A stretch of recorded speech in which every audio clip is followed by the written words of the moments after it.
from Ethiopia, St. Paul's Hospital Medical College. I am a gastroenterologist and a hepatologist. First of all, I would like to thank the Coalition for Global Hepatitis Elimination Program for inviting me to be among one of the speakers on this platform.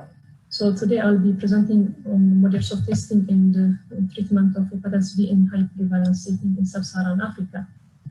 So my outline of presentation will be an overview of hepatitis B burden in Ethiopia and the testing policies and the target population, and to see the testing in the different testing entry points as well as the different testing modalities.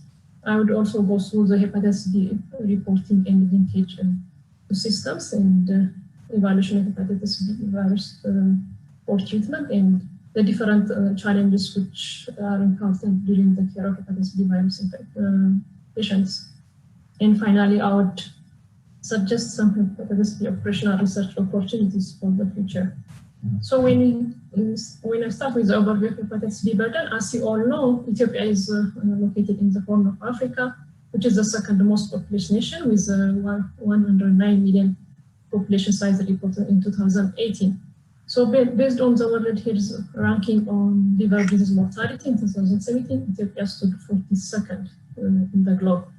So when you see the burden of cirrhosis in sub-Saharan Africa, there is a report that there is a rise by 57% in 2 decades time in sub-Saharan Africa, among which the cause of cirrhosis, hepatitis B contributed in 35% of the cases, followed by alcohol, which is 18%, and hepatitis C virus in 70%. When we come to Ethiopian settings, the magnitude of the disease burden caused by viral hepatitis in general and hepatitis B in particular remains unknown. And based on a systematic review and meta-analysis, which was done in 2016, it reported an overall prevalence of 7.4%. But based on the unpublished technical report by the Ethiopian Public Health Institute in 2017, it came up with a national seroprevalence of 9.4, which is high. So in this technical report, it has also shown clearly regional variation in the seroprevalence of hepatitis B virus, with the Afar region having the highest seroprevalence rate of around 28%, followed by Gambela and as well as the Somalia region. So this depicts the need for intensified support of the regions having the highest burden of hepatitis B virus in the country. So when you see some of, when you go through the burden of hepatitis B virus in general, many of the studies were conducted in 1970s and 80s. And Professor Edamariam Saka, who conducted this study in 1977, reported that liver disease accounted for 12% of overall hospital admissions, as well as 31% of hospital mortality in Ethiopia. And in the same year, Professor Edamariam Saka also conducted a prospective study among 100 patients with hepatocellular carcinoma, in which case 50% of them were hepatitis B surface antigen carriers. And in 2016, it was also reported that more than 60% of chronic liver diseases, as well as 80% of hepatocellular carcinoma in Ethiopia and in Kenya are reported to be due to both hepatitis B virus infections. So in 2015, a retrospective study was conducted over 2 years period in the Brambassa Specialized Hospital among 51 patients with hepatocellular carcinoma. So in this case, both hepatitis B and C virus contributed in half of the cases. And our research partner in Hanna, which is located in southeastern part of Ethiopia, which is fully funded by the Norwegian government, conducted a cross-sectional study in 2 public hospitals, and among all CLD patients, chronic hepatitis B was the cause of chronic CLD in 36.7% of the cases. So when you see the hepatitis B testing policies and target populations in Ethiopia, the Ethiopian Ministry of Health developed a very nicely written national strategic plan for viral hepatitis, control of viral hepatitis, with aims, strategies, and as well as different intervention areas and different clearly put targets to be achieved by the year 2020, which includes implementation of routine viral hepatitis viral testing, and to integrate these testing programs with existing HIV, STD, and TB clinics, and to add it to our antenatal care clinic service as well. And there was also the aim to provide testing in hospitals and regional laboratories, as well as to expand it further to health centers and private sectors. So in 2016, the Ministry of Health also developed National Viral Hepatitis Treatment Guideline. In this guideline, it recommends us to give priority for screening for what are in those groups which are called high-risk groups, as listed in this slide. So based on our finding from our chronic hepatitis B treatment program in St. Paul's Hospital, what we observed was there were three major hepatitis B testing entry points, and patients were being referred from, symptomatic patients were being referred from hospitals by physicians, and other pregnant mothers were referred from antenatal care clinics during routine follow-ups, and voluntary blood donors were being referred from blood banks. So these were found to be the major entry points for hepatitis B testing, as we have seen that in antenatal care clinic is a major entry point. So when we see the antenatal care coverage in Ethiopia, based on the report in 2016, as you can see from this map, the blue shaded ones are the lowest antenatal care coverage areas. Antenatal care visits of 4 antenatal care visits.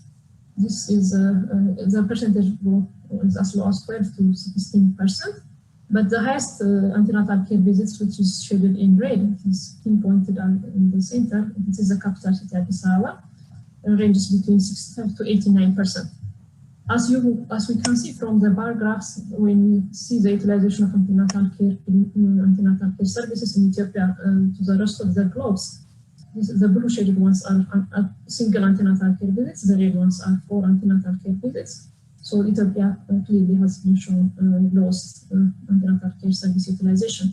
So one of the entry points for prevention of mother-to-child transmission, which is administration of birth-dose hepatitis B vaccine, will depend on the institutional delivery of pregnant mothers. So from the 2016 report, the regional prevalence of institutional delivery was reported to be highest in the capital city Addis Ababa, followed by Tigray and Harari regions. The rest of the town, regional cities of the regions have institutional delivery rate below 30%. So this is way beyond touching the target of elimination of hepatitis B virus as a major public health threat. So when we come to the hepatitis B virus testing modalities, the Ethiopian National Guideline recommends use of either rapid diagnostic test or enzyme immunoassays as screening test. For those who are tested positive, it recommends for further viral load testing. And this testing usually takes place in healthcare settings, and for these services, patients are required to pay, unless they are labeled as free patients in the public sectors, in which case they will be given free of charge if the services are available. So when we see the different rapid diagnostic tests which are widely utilized in our country, including ABON, with their respective prices, ADK, and determine is a rapid diagnostic test which we use in our research programs. Core tests, VICA, and ESO tests kits are being used in my hospital, the public hospital, St. Paul's Hospital, and the costs around $0.7 per test. And private hospitals also do rapid diagnostic, conduct rapid diagnostic tests, and the cost can go as high as $5. So when it comes to the hepatitis B antigen as well as viral load testing, it's not being done in public hospitals. So it's mainly done in 2 large private diagnostic laboratories, Mongolia International Clinical Laboratory, doing hepatitis A antigen at the cost of around $10 per test, and the result can take as long as 1 month. Currently, they are not doing viral load. They do hepatitis B surface antigen ELISA test for the cost of $10 per test. The hepatitis E antigen testing also is done in our medical laboratory, which costs around $40, and the test is being conducted in Dubai. And viral load testing can cost in the same laboratory around $117 USD, and the result can take as long as 2 weeks. So one of our research partners in Hanna has tried to evaluate the validity of the 3 rapid diagnostic tests, which are Hergen, Advanced Quality, and Determine, against a gold standard ELISA. And In this research, they found out that the sensitivity for all the 3 kits found to be 80.2%, and with specificity of way beyond 98%. False negative results were observed among patients who have low titers of hepatitis B surface antigen. So from this, what they concluded was these rapid diagnostic tests can be utilized in clinical setting for patients who need treatment, but cannot be recommended for routine screening of blood donors. So when it comes to the hepatitis B reporting and linkage to the system, the WHO, the 5 Cs are the principles that apply to all models of hepatitis testing and in all settings. This include consent, confidentiality, counseling, correct results, and connection to care. So in our settings, our healthcare providers do not have formal training in giving pre-test as well as post-test counseling on viral hepatitis screening, and as well as, and it is usually the healthcare provider, which is mostly the physicians who do give pre-test and post-test counseling, although they are not trained. And there is also well-structured national system for linkage of those who tested positive. It's subject for the patient need as well as the treating physician whether to link it to private or public hospitals. So when you see the hepatitis B virus evaluation and treatment, different battery of tests are recommended to be conducted in our national guideline, including viral load testing. But as I have mentioned, viral load testing is not available in public sectors, and antigen testing is also a luxury. And TDF treatment, which is the first-line treatment in our national guideline, was brought to the public sector since 2016, but the major challenge had been the sustainability of the drug supply.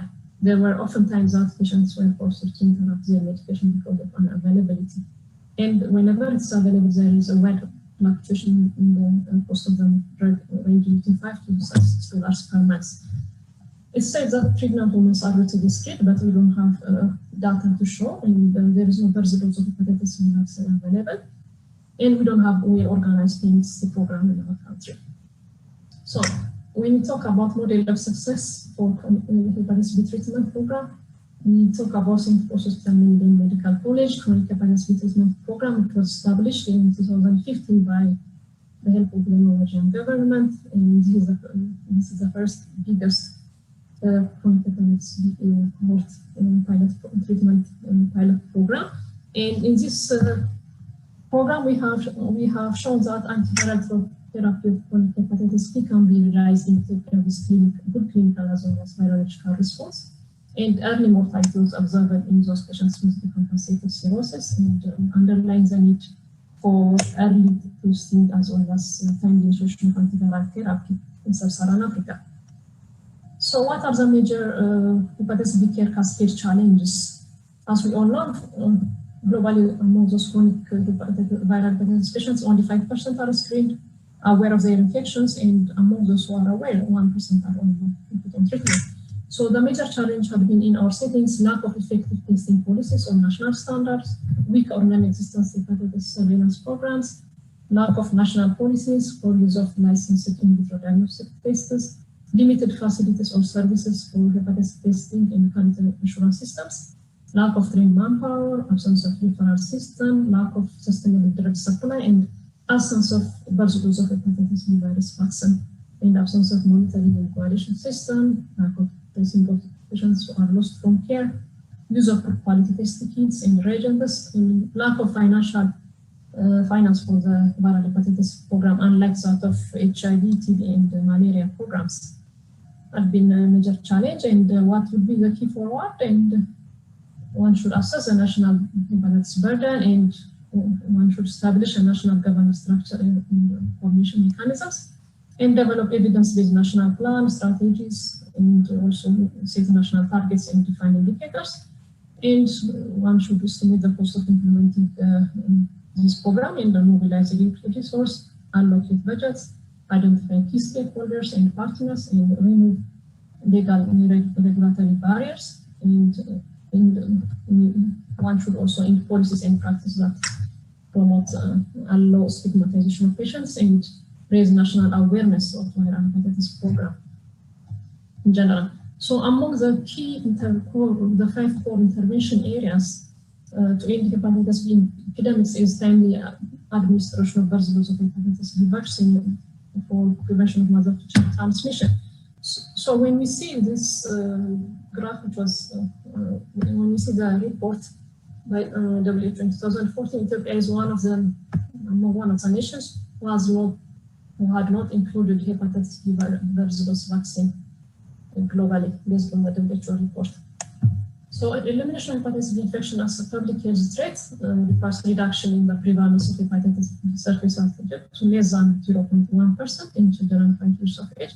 So this can only be achieved through universal immunization of newborns and other interventions to prevent mother-to-child transmission, including hepatitis B virus administration and administration of drugs for prevention of mother-to-child transmission in mothers with high viral adverse based on the recent recommendation as well. So when you see the current rates compared to the stated 2030 targets for hepatitis B virus elimination in sub-Saharan Africa, as you can see clearly from this paragraph, the hepatitis birth dose vaccine is way below 10%, which is far beyond the considered target. And the infant hepatitis B virus series is between 70 to 80%. This is one of the areas which has better performance. But the hepatitis B diagnosis in sub-Saharan Africa is nearly non-existent. And the hepatitis B treatment is also way below 10%. So these major areas needs specified intensified attention and urgent actions. So in Ethiopia, an economic evaluation of administration of birth dose of hepatitis B vaccine was recently done. And based on this economic analysis, administration of birth dose of hepatitis B vaccine was found to be cost effective. And the prevalence of hepatitis B virus infection among pregnant mothers is 5% in our setting. So from our research outputs, we have clearly shown that a majority of the patients with chronic hepatitis B were found to be less than 40 years of age, younger age groups, and 1/3 have significant fibrosis, among whom 17.2% have cirrhosis. And from the 1-year result of our pilot program, early diagnosis of chronic hepatitis B through improved testing has shown to improve degree of liver damage. And also treatment of chronic HBV was found to be successful in terms of adherence to therapy, retention in care, improvement in liver stiffness, and viral load suppression. And as we all know, that one of the bottlenecks for implementation of the chronic hepatitis treatment program is viral load testing. So in our research, we have tried to see the validity of point of care viral load testing using GeneXpert. So GeneXpert was found to have sensitivity of 94%, specificity of 71%. So from this, it has been concluded that GeneXpert has demonstrated good validity for measurement of hepatitis B viral load testing in resource-constrained areas like in the sub-Saharan Africa. We have also tried to use the reliability of derived blood spots for the measurement of viral load testing, since the majority of rural population in sub-Saharan Africa lives in the rural area, which is far away from major regional laboratories. So in this research, we found that to be feasible and viable alternative to plasma for quantification of hepatitis B virus in these settings. So with this research outputs, we do believe that these research outputs findings can be widely extrapolated to the rest of sub-Saharan Africa and can largely inform governments and policymakers in rolling out of chronic hepatitis B treatment programs to achieve the 2013 WHO goals. So finally, I would come to the possible hepatitis B operational research opportunities in the future. So one should define population in locations that are most affected and require intensified support. And the other area of research would be economic analysis of subsequent scaling up of chronic hepatitis B treatment programs. As we have conducted the pilot programs, this can easily be done. Economic analysis should be the subsequent next step to do. And evaluation and comparison of different hepatitis B testing approach, which requires routine population-based testing versus focused risk-based testing and as well as antenatal care testing should be evaluated and using different service delivery models like using the community or using this facility-based testing. And the other area of opportunity will be in research areas into the simplification of testing and testing care and integration of hepatitis B testing and treatment with other health services. And the other area of research should be validation of diagnostic performance of the different rapid diagnostic tests for hepatitis B surface antigen. So with this, I would come to conclude my presentation. And thank you.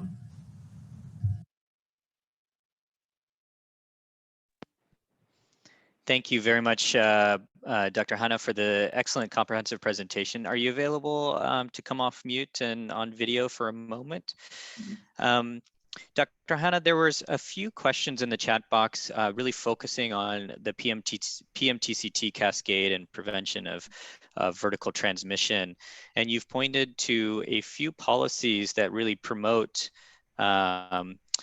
prevention efforts in Ethiopia, but a large gap in actually implementing antenatal testing as well as birth dose vaccination. From a patient's perspective, can you describe what are some of the barriers that mothers may face when going to facilities for testing and prevention, and how from your perspective as a clinician or a researcher could potentially address some of those challenges? Okay. First of all, in terms of the antenatal care services, the Ministry of Health has developed a draft guideline on testing of hepatitis B for pregnant mothers. It is just a draft, and which includes also administration of large doses of vaccine in the future. And so is during antenatal, the major challenge for pregnant mothers during antenatal care follow-up would be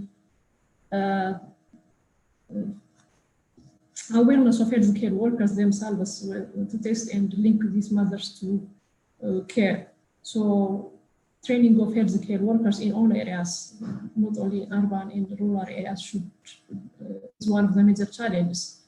So it is depicted from the guidelines to say that all pregnant hepatitis B virus infection during antenatal care follow-ups. But what is being done routinely is from my colleagues, what I learned from my colleagues, not based on data, is that the routine ones like hepatitis B, hemoglobin, blood group, Rh factor, VDRL, and HIV testings. So there is still a gap in testing of hepatitis B virus in those mothers who are having antenatal care follow-ups. This hepatitis B testing is mainly being done in urban areas. So there is a major gap in terms of offering testing for the pregnant mothers as well, as I can see. So this has to do with training of healthcare workers, awareness of healthcare workers. So we have to question healthcare workers who are also following the antenatal care follow-ups. So trainings should be provided for healthcare workers. First of all, we should raise awareness among the healthcare workers, and universal mothers can be realized. And subsequently, what should be the next step if the mother tests positive, where to link, and what are the possible interventions during the delivery. So in major hospitals, even patient mothers will be requested to buy immunoglobulin for worth of 100 USDs, and getting the monovalent hepatitis B vaccine is a major challenge. It depends on the awareness of the treating physician, whether to provide the immunoglobulin or whether to provide the large dose of vaccine. So I raise workers and to work on the universal antenatal care coverage in the country, as well as testing of hepatitis B. Thank you so much. Thank you, Dr. Hanna. That's very important